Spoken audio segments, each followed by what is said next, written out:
오늘 말씀을 나누기 전에 준비한 영상이 있는데요. 오늘 본문에서 소개된 모세라는 인물이 등장하는 영상입니다. 지난 시간 나누었죠. 2주 전에. 애굽의 바로인 투트모스 1세가 갑자기 거대한 민족이 된 이스라엘을 핍박합니다. 그 일환으로 남자 아기들을 죽이는데 히브리 산파에게도 명령을 했는데 통하지 않았습니다. 시브라와 부하를 기억하시죠? 안 통하자 그 다음에는 이제는 남자아이면 나일강에 다 던져서 죽이라, 이런 명령을 합니다. 이 틈바구니에서 태어난 인물이 모세입니다. 다행히 그는 죽지 않았고 버려지지 않았고 훗날 이스라엘을 애굽이라는 이 도시에서, 나라에서 끄집어내는 부흥의 통로로 쓰임받게 됩니다.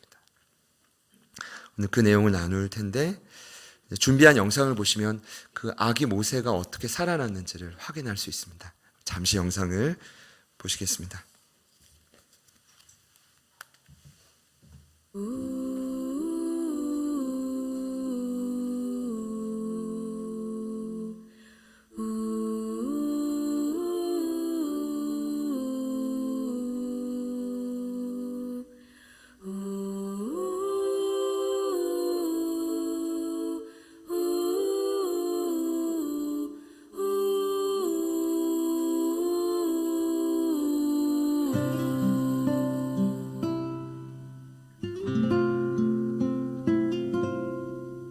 작은 갈대 상자 물이 새지 않도록 역청과 나무진을 칠하네.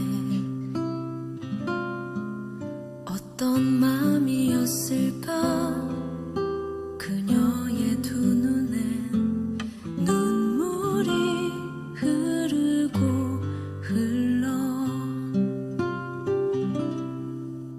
동그란 눈으로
영상을 보니까 제가 이스라엘이 모세를 통해 홍해를 건너는 장면까지 보았습니다.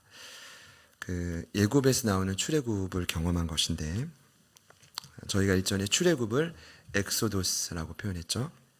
어떤 의미냐면 이제 다른 길을 걷다라는 뜻입니다. 더 이상 세상의 길이 아니죠.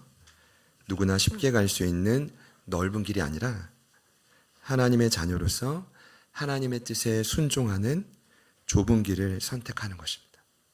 사실 이게 부담일 수 있지만 경험해 보시는 분은 알죠. 이 안에 참 평안과 소망이 있다는 겁니다. 한마디로 구원을 경험한 것입니다. 저는 믿어요. 저희들이 예수님 때문에 하나님의 자녀로 입양되었고 영원한 생명을 얻은 것입니다. 믿으십니까? 성경은 이것이 인간의 노력이 아닌 전적인 은혜라고 도처에서 말합니다. 로마서 6장에서는요. 죄의 삭은 사망이요 하나님의 은사는 선물을 의미하는데요. 그리스도 예수 안에 있는 영원한 생명이라고 말합니다. 에베소서 2장에서는요. 너희가 그 은혜를 인하여 믿음으로 말미암아 구원을 얻었나니 이것이 너희에게서 난 것이 아니요 하나님의 선물이라. 행위에서 난 것이 아니니 이는 누구든지 자랑하지 못하게 한다 기록하고 있습니다. 저는 저희들도 이미 경험한 영적인 출애굽이지만 다시 한번 말씀드립니다. 이 놀라운 구원의 역사는 전적인 하나님의 도우심으로 가능한 일입니다. 믿으시기를 축복합니다. 자, 이것이 부흥입니다. 저희들의 힘으로 감당하는 게 아니라 전적인 하나님의 도우심으로 경험하는 것이죠. 지금 이 시간에 저와 여러분이 한 분 하나님을 인정하고 함께 예배하는 이 자체가 다시 살아났다. 부흥의 정의죠. 그걸 전제하고 있는 것입니다. 자, 그런 의미에서 우리 옆에 있는 분들께 지금 상태는 아닐 수도 있지만 우리 기대하는 마음으로 이렇게 한번 인사합시다. 당신은 이미 부흥을 경험했습니다. 네, 강요처럼 듣진 마시고 경험을 하셨으니까요. 자, 중요한 건 이 부흥을 지속적으로 경험하는 것입니다. 그래서 예배하는 거죠. 그래서 양육받고 때론 훈련하는 건데, 그래서 부흥을 갈망하며 예배하는 겁니다. 그래서 나도 생명을 누리지만 나를 통해 내 곁에 있는 사람도 생명을 누리게 하는 것. 그것이 바로 부흥의 관점에서 필요하다는 겁니다. 자, 이런 점에서 오늘 출애굽기는 수많은 부흥의 보고가 담겨 있는데 그중 핵심이 바로 부흥의 통로입니다. 같이 한번 따라해 보시죠. 부흥의 통로. 이런 내용입니다. 하나님은 언제나 부흥을 위해서 통로를 사용하십니다. 지난 시간에 히브리 3파였던 십부라와 부하도 그랬고, 지난 부활주일 메시지였던 엠마오로 내려가는 두 제자. 여러분, 이제 주님의 위로를 통해 궁극적인 건 위로 그 다음이잖아요. 무엇입니까? 두렵고 슬프고 이제 위축되어 떠났던 그 사명의 자리인 예루살렘으로 다시 돌아갑니다. 아마 그 두 제자는 12제자처럼 순교하지 않았을까, 그런 생각을 해봅니다. 자, 그리고요, 오늘 본문의 주인공인 모세의 부모도 마찬가지입니다. 1절을 보니까 한 레위 남자, 레위 여자, 이 두 사람의 이름은 아므람과 요게벳입니다. 그래서 아까 영상은 요게벳의 노래를 검색하면 나오는데 그들도 그런 부흥의 통로, 부흥의 도구였던 것입니다. 아까 그 요게벳 옆에 두 아이가 나왔습니다. 그러니까 이제 바로가 어린아이들을 죽이기 전에 형님이 먼저 태어났는데 그 형님이 그 유명한 아론이고요. 끝까지 그 갈대상자를 쫓아갔던 건 모세의 누이였던 미리암입니다. 여러분, 부모가 없었다면 모세는 살아남지 못했을 겁니다. 이스라엘의 출애굽도 불가능했을 것입니다. 제가 오늘 여러분과 나누고 싶은 핵심은 그 모세의 부모가 모세 이야기가 아니라 모세를 어떻게 살렸느냐. 도대체 어떠한 결단과 순종이 있었기에 보이는 환경에 매몰되지 않고 세상을 따라가지 않고 부흥을 이어가는 통로로 섰느냐예요. 오늘도 저의 바람은 저희 모두가 함께 부흥을 경험하는 것입니다. 할렐루야. 네, 지금 라온이는 유치부에 있나요? 좀 떨어졌네요. 그러면 우리 저희부터 유주까지 모든 성도가 이 자리에서 부흥을 맛보는 것입니다. 온라인으로 예배하시는 분들께도 그런 은혜가 흘러가는 것입니다. 나도 살고 주변도 살리자. 먼저 레위인 부모가 자신의 아들인 모세를 왜 살리게 되었는지 이유를 좀 가르쳐 줍니다. 자, 당시 바로가 유대인 나마를 지독하게 학살했습니다. 이건 저희가 이미 아는 사실이고, 그런데 레위인 부부는 결국 자신의 아들을 지켜냅니다. 왜요? 왕의 명령을 어겼고 하나님의 뜻을 선택했기 때문입니다. 결코 쉬운 일이 아닙니다. 자, 당연하지만 고민해 보십시오. 자신들이 속한 한 가문의 목숨을 건 일입니다. 여러분, 살아가다가 생명을 거는 일은 잘 없거든요. 근데 이때는 본인 목숨만 건 게 아니라 한 가문의 목숨을 걸어야만 됐습니다. 왜냐하면 이 일이 만약 발각됐을 때 본인들뿐 아니라 그들의 부모, 사촌, 관련된 모든 혈육들은 결코 바로의 칼날에서 무사하지 못했을 것입니다.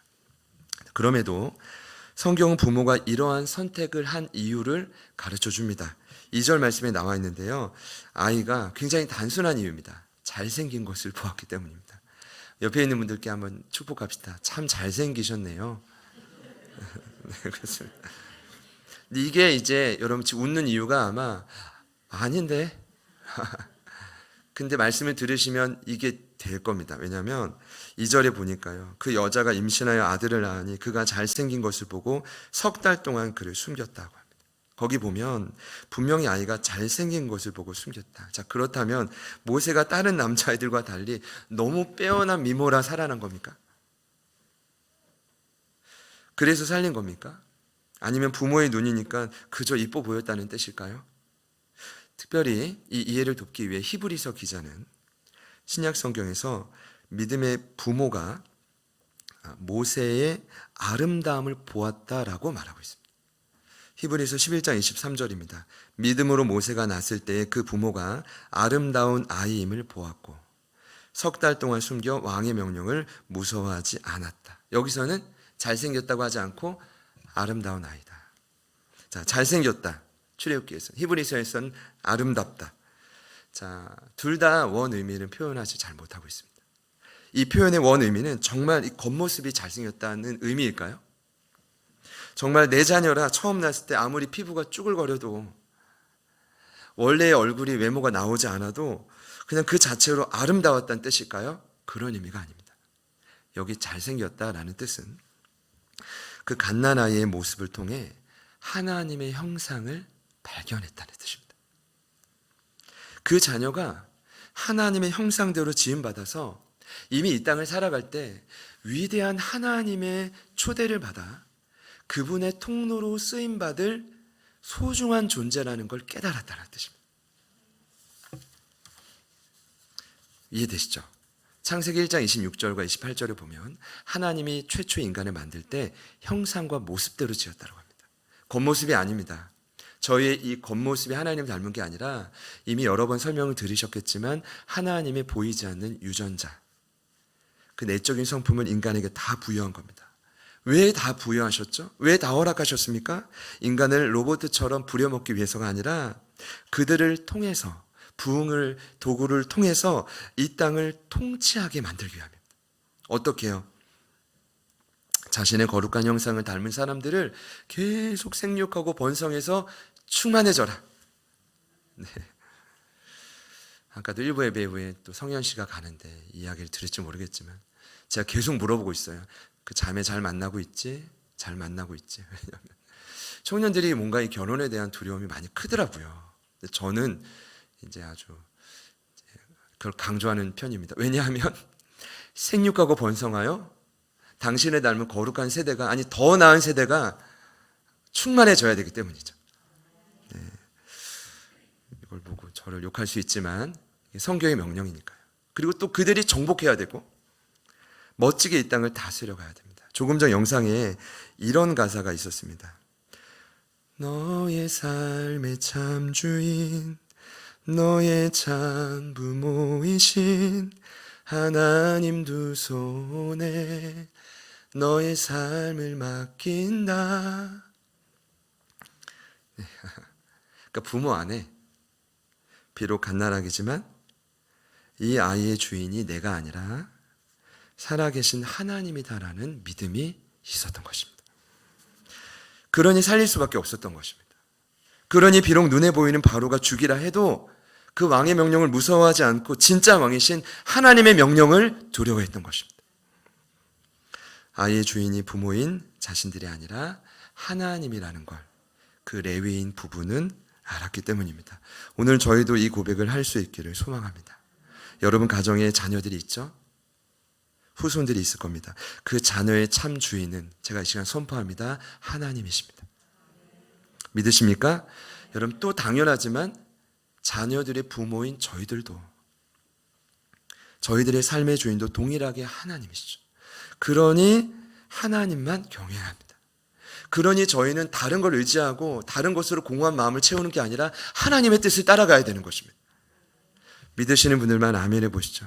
그러니까 오늘 이제 더 중요한 건 이겁니다. 이런 이유로 아들을 살렸는데 과연 어떻게 살렸느냐. 이 방법을 자세히 보니까 부흥의 통로로 쓰임받은 이유가 나옵니다. 자, 본문은 그 방법을 세 가지로 말하는데 첫째, 석 달 동안 숨겼다. 2절에 나오죠. 그런데 석 달 이상은, 이 말은 뭐냐 하면 석 달 이상은 불가능했다는 겁니다. 우렁찬 아이의 울음소리를 더 이상 숨길 방법이 없었던 것입니다. 그러니 석 달이라는 시간은 부모가 자신들의 능력으로 할 수 있는 최선이었습니다. 흔히 이렇게 말하죠. 넌 거기까지구나. 이 말은 무시하는 말이 아니라 너의 최선은 거기까지구나. 때로는 이 땅을 살아가다가 아무리 노력해도 저희들의 능력으로 감당할 수 없는 영역을 마주할 때가 있습니다. 그때인 겁니다. 그때. 석 달은 그런 영적인 의미인 겁니다. 꼭 자녀를 지켜서가 아니라 이 땅을 살아가는데 나의 최선을 다했는데 거기까지인 거예요. 그 다음은 더 이상 부모의 손으로는 이 자녀를, 아기를 지킬 수 없는 상황이 다다른 것입니다. 여러분, 그 다음이 두 번째 방법입니다. 그래서 많은 분들이 오해합니다. 무조건 믿음으로 하나님 역사해 주세요는 안 통합니다. 여러분 이미 아시잖아요. 반드시 신앙의 여정에 석 달의 시간이 필요하죠. 어떤 의미일까요? 나의 최선입니다. 하나님을 경외하며 나를 부르신 자리에서 내가 할 수 있는 최선. 그런데 그 다음은 거기까지야 라고 사인을 주실 때가 있습니다. 그때 두 번째 방법입니다. 두 번째 방법이 무엇입니까? 그 방법이 바로 역청과 나무진을 칠한 갈대 상자에 아이를 담아 나일강에 띄운 것입니다. 3절 말씀 다 같이 한번 읽어보겠습니다. 자, 시작. 더 숨길 수 없게 되매 그를 위하여 갈대 상자를 가져다가 역청과 나무진을 칠하고 아기를 거기 담아 나일강과 갈대 사이에 두고. 자, 말씀을 제가 준비하면서 과연 갈대 상자의 정의가 무엇일까 고민이 참 많이 되었습니다. 자, 우선은 이런 의미일 겁니다. 오늘 본문에 등장한 갈대 상자는 더 이상 아무것도 할 수 없는 부모의 무기력함을 의미합니다. 그럼 제 설명이 맞죠? 모세의 부모뿐 아니라 인간이라면 누구나 맞이할 수밖에 없는 자신의 한계입니다. 거기서 누구나 자신의 무기력함을 마주하게 됩니다. 지속적인 고난, 강력한 고난 속에서 누구나 한계에 부딪히지 않습니까? 그래서 위축되고 분명히 어제 눈물 흘리고 가슴이 뜨거웠는데 또 두렵고 그렇게 자신의 무기력함을 철저하게 경험하고 그러다가 또 주변을 원망하고 결국 부모가 어떤 방법이든 이제는 이 아들을 지킬 수 없는, 보호할 수 없게 되는 이 순간이 다다른 것입니다. 자, 그래서 띄워보낸 것입니다. 만약 오늘 이 말씀을 보시고 1장과 연관지어 보는 이제 간혹 이렇게 해석을 합니다. 결국 포기했구만. 석 달 동안 잘 노력하더니 바로의 명령을 따라 나일강의 아이를 버렸구만. 그것이 아니죠. 소중한 영혼을 포기한 게 아닙니다. 소중히 만든 갈대 상자에 아이를 담아 나일강에 띄운 것이죠. 다릅니다. 자, 그래서 제가 갈대 상자를 좀 이제 깊이 묵상을 해봤는데, 물론 인간의 무기력함을 상징하지만 한편으로는 이런 뜻인 것 같아요. 갈대 상자는 전적인 하나님의 도우심을 구하는 믿음의 도구입니다. 놀랍게도 갈대상자에 쓰인 히브리 단어가 상자라는 히브리 단어가 테바입니다. 그런데 여러분, 이 테바라는 단어가 성경에 유일하게 딱 한 번 쓰인 단어가 있어요. 동일하게. 그 단어가 어디에 쓰였는지 아십니까? 여러분 잘 아는 단어인데 창세기 6장 14절에 나온 노아의 방주입니다. 그 방주가 놀랍게도 히브리어로 테바입니다. 그럼 어떤 의미일까요? 오늘날 저희가 보고 있는 이 갈대상자는 어쩌면 노아의 방주와 같이 하나님의 크신 구원을 위한 통로인 셈입니다. 저는 믿어요. 부모가 이걸 알고 이 엄청난 구원의 통로인 걸 알고 넣진 않았을 겁니다. 평범한 사람이었습니다. 그러나 믿음이 있었고 하나님을 전적으로 의지할 때가 왔기에 살려야 되겠기에 넣었지만 하나님은 그 갈대상자를 통해 노아의 방주를 재현시키는 것이죠. 믿으시기를 축복합니다. 근데 놀라워요. 근데 제가 이 둘의 공통점을 자세히 보니까 오늘 갈대상자와 노아의 방주에 공통점이 있더라고요. 이번에 새롭게 깨달은 건 둘 다 그냥 띄우고 그만이에요. 무슨 말이냐 하면 움직이는 조정하는 키가 없어. 갈대상자는 나일강에 띄우면 끝이었고요. 그럼 노아의 방주는요, 멈추지 않는 지속적인 홍수에 그냥 그 배가, 엄청난 배가 띄어 있을 뿐입니다. 그러면요, 풍랑에 따라, 비의 방향에 따라 그저 흘러갈 뿐이죠. 그러면서 더 깊은 의미가 깨달아졌어요. 움직이는 키가 없다는 것은 어떤 뜻입니까? 때가 되면 이 땅을 살아가는 수많은 그리스도인의 삶에 이 땅을 살아가면서 무기력한 인생들은 오직 하나님만이 이끄실 수 있다는 겁니다. 근데 처음에는 잘 모르는 것 같아요. 이게 예수님 믿으면 바로 바뀌는 게 아니라 예수님을 믿어도 한 석 달은 내 의지대로 여기도 갔다가 저기도 갔다가 이런 생각도 했다가 저런 생각도 했다가 하잖아요. 그런데 정확한 시점이 되면 나의 무기력함 속에 나의 모든 인생의 키가 하나님께만 있다는 걸 깨닫게 되죠. 여러분, 저만 놀라운 건 아니죠? 오늘 저와 여러분에게도 어쩌면 이와 같이 믿음의 갈대상자를 반드시 띄워야 할 시기가 올 것입니다. 그리고 아마도 여러분들은 이미 띄우신 분도 있을 겁니다. 하나님이 여러분이 띄우신 갈대상자를 실수 없이 신실하게 이끌어 주실 줄 믿습니다. 근데 오늘 세 번째 방법이 또 있어요. 띄우면 끝이지. 어차피 키도 나에게 없는데. 가 아니라 세 번째 마지막 방법인데요. 세 번째는 뭐냐 하면 상상할 수 없는 하나님의 일하심을 지켜보는 거예요. 참 멋진 일입니다. 두렵지만 손에 잡히는 건 없지만 참 멋지고 기대되는 일입니다. 이 내용이 3절부터 8절에 있는데 보세요. 놀랍게도 갈대상자가 나일강에서 보존됩니다. 여러분, 저희는 아까 그 영상에서 잠깐 봤지만 수많은 생물들이 갈대상자 공격하죠. 근데 보호받아요. 배가 노를 저을 때도 뱃사공의 그 강력한 엄청난 수많은 노를 피해가고요. 그리고 애굽의 어부들이 엄청난 그물망이 들어 올릴 때 담겨졌다가 또 미끄러져 빠져나가요. 제가 자세히 봤거든요. 그러니까 보존된 자체가 너무 놀라운 거예요. 그냥 띄운 것도 놀랍지만 보존된 것도 놀랍고, 그런데 그뿐 아니라 갈대상자가 목욕하러 나온 바로의 공주 앞에 다다른다. 여러분 한번 생각해 보십시오. 여러분 목욕할 때 강가에서 목욕하시는 분 지금도 없으시죠? 자, 그러면 한 나라의 왕의 공주가 아니 뭐 겐지스강도 아니고 나일강가에서 목욕한다는 게 가당한 일입니까? 공주는요, 왕궁의 그 수영장 같이 넓은 욕실에서 씻는 게 당연한 일입니다. 제 말이 틀렸나요? 맞았나요? 맞았어요? 정당해요? 같은 뜻이죠. 맞죠? 그럼 이 말이 맞는 겁니다. 자, 그러고 보면 왜 나갔는가? 자료를 살펴보니까 당시에 나일강은 좀 상징적인 의미가 있어요. 다산, 축복, 번영.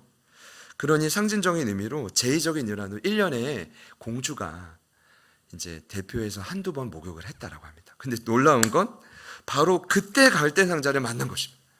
그 역사적인 자료를 보면 여기 공주의 이름이 하셉수트인데 당시 바로였던 투트모스 1세의 외동딸이었다고 합니다. 딸이 하나. 얼마나 소중합니까? 그러니까 이 하셉스투의 남편은 자동적으로 투트모스 2세가 되는 겁니다. 아주 대단한 권력이죠. 그런데 여러분, 그 하셉스투에게도 딸이 하나 있었대요. 근데 오늘 갈대 상자를 만나기 전에 그 딸이 목숨을 잃었답니다. 얼마나 마음이 무너졌겠습니까? 자신도 외동딸로 자라며 외로웠을 텐데 사랑하는 남자를 만나서, 멋진 남자를 만나서 소중한 딸을 낳았는데 목숨을 잃었어요. 근데 그때 갈대 상자에 담긴 모세를 본 것입니다. 여러분, 너무 신기하지 않아요? 오늘 6절 말씀을 보니까 그녀가 모세를 보고 뭐래요? 불쌍히 여겼대요. 여러분, 원수처럼 여기는 히브리 악입니다. 불쌍히 여겼다는 건 제가 볼 때는 기적 같은 일입니다. 그녀의 아픈 상황도 있었겠지만 여러분, 누군가를 긍휼히 여기고 불쌍히 여긴다는 건 인간이 자연스럽게 할 수 있는 일이 절대로 아닙니다. 여러분, 지금도 누군가를 품고 도와주고 싶은 마음이 있는 분이 있다면 여러분, 그 마음은 제가 확신하건대 하나님이 주신 마음일 겁니다. 원래 인간은 이기적입니다. 죄인으로 태어났기 때문에 자기 목숨, 자기 생명이 가장 귀하지 무언가를 나누는 건 정말 힘든 일입니다. 그런데 원수 아기였던 히브리 아기를 보고 불쌍히 여겼다는 건 하나님이 그 순간 그 여인의 마음에 눈물을 허락하신 것입니다. 근데 더 놀라운 건 이 모든 것을 끝까지 지켜본 자가 있습니다. 그 어린 소녀인 미리암입니다. 그때 미리암이 용기를 내어 공주에게 다가갔고 공주는 그 다가옴을 받아줬고 또 아이의 젖어주는 유모로 미리암이 모세의 친모인 요게벳을 추천했고 또 그 친모는 도리어 신기한 일이죠. 친모가 삭슬 받고 젖어줘요. 안전하게 보호받고 그리고 때가 되어 왕궁에 들어갈 때까지 그 아이를 기도하며 믿음으로 키워냅니다. 여러분, 자, 성경이니까 야, 이렇게 되는구나 그냥 넘어갈 수 있겠지만 아무리 곰곰이 살펴봐도 이 모든 변수를 누가 기획할 수 있었겠습니까? 인간이 상상할 수 없는 일들이 계속 진행됩니다. 왕의 명령을 어긴 건 결국 누군지 아십니까? 물론 모세의 부모도 있겠지만 왕의 명령을 어긴 건 그 왕의 딸이었습니다. 하나밖에 없는 자식. 여러분, 이런 일들을 누가 기획을 했겠습니까? 하나님이죠. 그러니까 어떠한 만남도 우연이 없고 어떠한 걸음과 선택도 우연이 없다는 것입니다. 그 찬양의 제목 중에 하나님은 실수하지 않으신다네 라는 좀 이제 옛날 찬양인데 이런 찬양을 어제 제가 우연히, 그 우연도 아니죠. 그것도 죄송합니다. 하나님의 기획하래 또 듣게 됐는데 이런 가사더라고요. 보시죠. 들어보시죠. 내가 걷는 이 길이 혹 굽어보는 수가 있어도 내 심장이 울렁이고 가슴 아파도 내 마음속으로 여전히 기뻐하는 까닭은 하나님은 실수하지 않으신다네. 내가 세운 계획이 혹 빗나갈지 모르며 나의 희망 덧없이 쓰러질 수 있지만 나 여전히 인도하시는 주님을 신뢰하는 까닭은 주께서 내가 가야 할 길을 잘 아심일세. 믿으시죠? 후렴구에는 이렇게 고백하며 찬양합니다. 제가 반주에 맞춰서 한번 고백해 보겠습니다. 차츰 안개는 지고 하나님 지으신 빛이 뚜렷이 보이리라. 가는 길이 온통 어둡게만 보여도 하나님은 실수하지 않으신. 한 번 더 고백할까요? 차츰 안개는 걷히고 하나님 지으신 빛이 뚜렷이 보이리라. 가는 길이 온통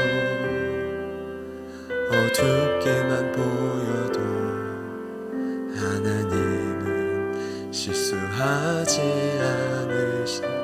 하나님은 실수하지 않으신다네. 하나님은 실수하지 않으신다네. 할렐루야. 네. 이 고백이 약간 모세의 부모의 고백이 아닐까 싶어요. 그 갈대 상자를 고이 만들어 아이를 담아 믿음으로 띄울 때 참 어두웠을 텐데 되어가는 일을 보니 상상할 수 없는 일들이 벌어지는 거예요. 이게 부흥입니다, 여러분. 이걸 누가 기획을 하겠습니까? 누가 저희들의 만남을 기획하고 이 시간을 이끌며 여기까지 이끌어 주시겠습니까? 누가요? 하나님만이 하시는 것이죠. 그렇게 생각해 보면 내 영혼도 너무 소중하고 내가 만나는 영혼들도 너무 귀한 거예요. 여러분 그렇죠? 네. 이렇게 좀 결론을 내리고 싶습니다. 이 땅을 살아가면서 어떻게든 버티고 살아내려 할 때, 또 거기에 혹은 누군가를 책임지고 살려야 되는 삶의 무게가 더해질 때, 스스로의 무기력함과 정확히 마주하는 순간이 올 것입니다. 여러분 그때가 바로 저와 여러분이 갈대 상자를 띄워야 할 시기죠. 아마 예배하시는 많은 분들 중에서 믿음의 갈대 상자를 띄워야 할 분들이 반드시 계실 거라고 생각합니다. 또 이 자리에는 이미 띄우신 분들도 계실 것이고요. 바라기는 끝까지 그 부흥의 통로로 저희 모두가 쓰임받기를 소망합니다. 확실한 건 하나님은 실수하지 않으십니다. 그 갈대 상자의 그 영혼의 그 삶에 가장 정확하고 놀라운 방법으로 응답하실 것입니다. 석 달을 버티다 무기력해 쓰러진 분이 계십니까? 믿음으로 반응하십시오. 갈대 상자를 띄우십시오. 또 믿음으로 띄우신 분들이 계십니까? 하나님은 실수하지 않으십니다. 그 사실을 믿는다면 두려움을 이기고 우리가 이 땅을 부흥의 도구로 살아낼 수 있을 것입니다. 그 고백이 한 주간 날마다 일어날 수 있기를 소망합니다. 우리 옆에 있는 분들께 한번 이렇게 사랑 인사합시다. 갈대 상자를 띄워봅시다. 네.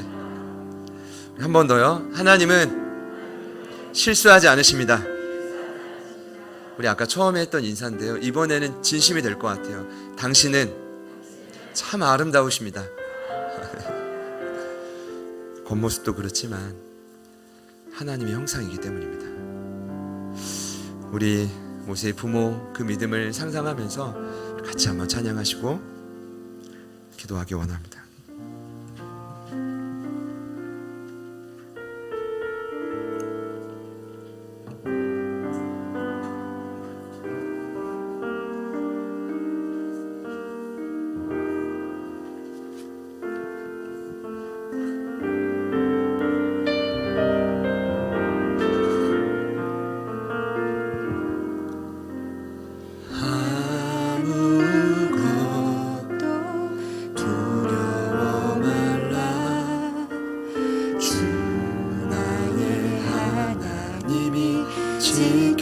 지켜주시네.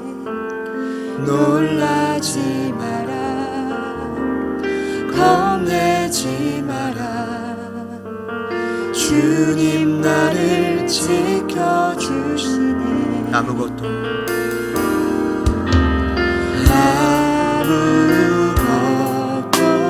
두려워 말라.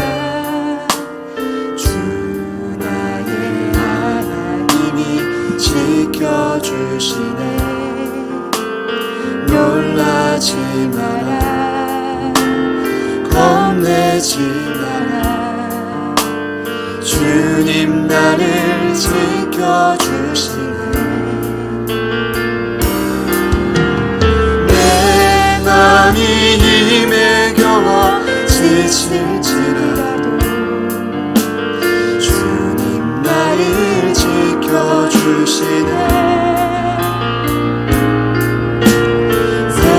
세상의 험한 비가 몰아칠 때도 주님 나를 지켜주시네.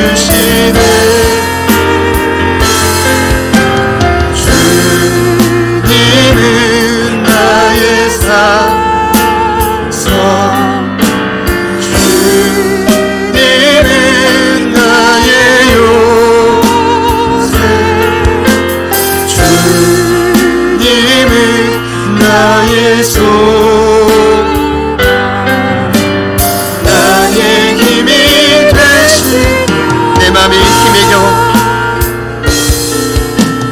내 맘의 힘에 겨워 지칠지라도 주님 나를 지켜주시네 세상의 험한 풍파 몰아칠 때도 주님 나를 지켜주시네 주님은 나의 산성 주님은 나의 요새 주님은 나의 소망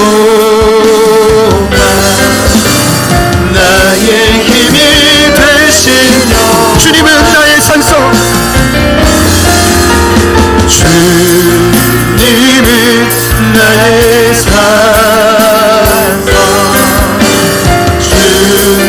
주님은 나의 요새 주님은 나의 소망 나의 힘이 한번 더 고백합시다 주님은 나의 산성 주님은 나의 산성 주님은 나의 요새 주님은 나의 소망 나의 힘이 되신 여호와 오늘 이 말씀을 읽으며 수많은 믿음의 선배들이 다시 용기를 냈을 것입니다. 다시 부흥의 자리로 통로가 되기 위해 엎드렸을 것입니다. 저희들에게도 동일하게 말씀하실 겁니다. 먼저 초청합니다. 오늘 말씀을 들으시면 하나님, 제가 첫 번째 방법으로 석 달 동안 최선을 다했습니다.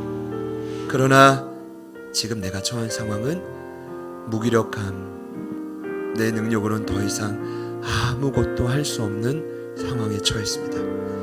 그러니 오늘 말씀을 붙들고 나도 하나님의 전적인 도우심을 구하는 갈대 상자를 띄우겠습니다 라고 계명을 주시는 분이 있다면 우리 두 손을 가슴에 잠시 모아주시겠습니다.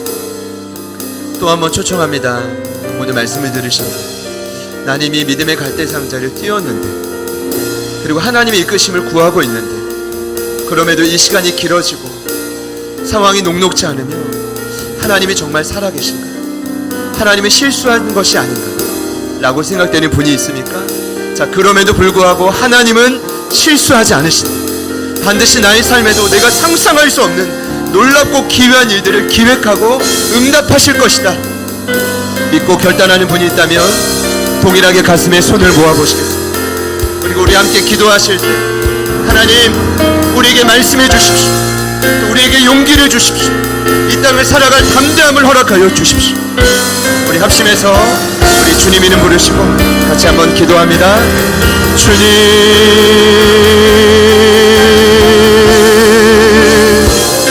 주님 아버지의 마음, 아버지의 사랑하는 지체들이 이끌어가고 계심을 믿습니다.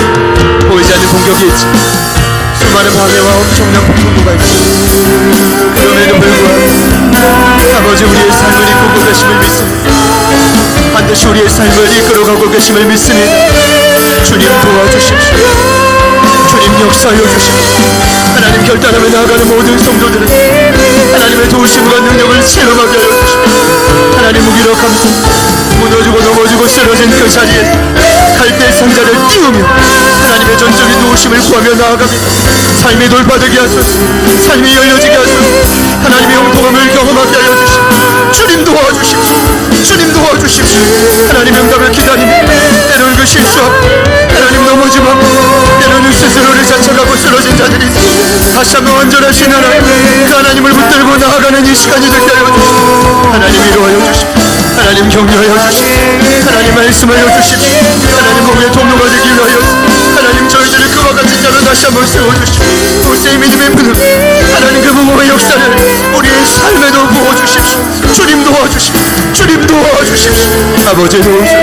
아버지 일하소서. 하나님 역사하여 주십시오. 하나님 도와주십시오. 아버지 도우소서. 아버지 일하소서. 사랑하는 부모, 사랑하는 요리, 더 나아가 한 분 한 분의 삶 가운데 하나님 놀팔가는 놀라운 역사 이 한 주도 일어나게 하시고 부흥의 통로가 되게 하시고 부흥의 역사를 맛보게 하여 주십시오. 하나님의 도우심을 누리게 하여 주십시오. 간절한 마음을 담아 주님께 나아가요. 회복의 역사가 일어나게 하시고 하나님만이 하실 수 있습니다. 하나님만이 하실 수 있습니다. 하나님 놀라운 일들을 누가 계획할 수 있겠습니까? 하나님이 놀라운 일들을 누가 계획할 수 있겠습니까? 주님 도와주십시오. 주님 도와주십시오. 주님 역사해 주십시오. 아버지 도와주십시오. 주님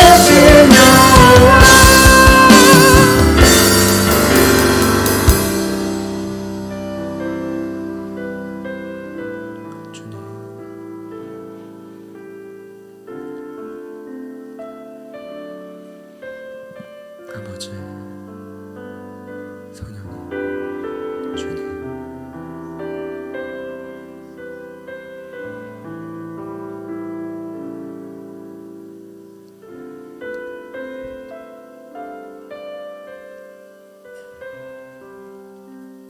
하나님, 이 놀라운 일들을 그 누가 기획할 수 있겠습니까?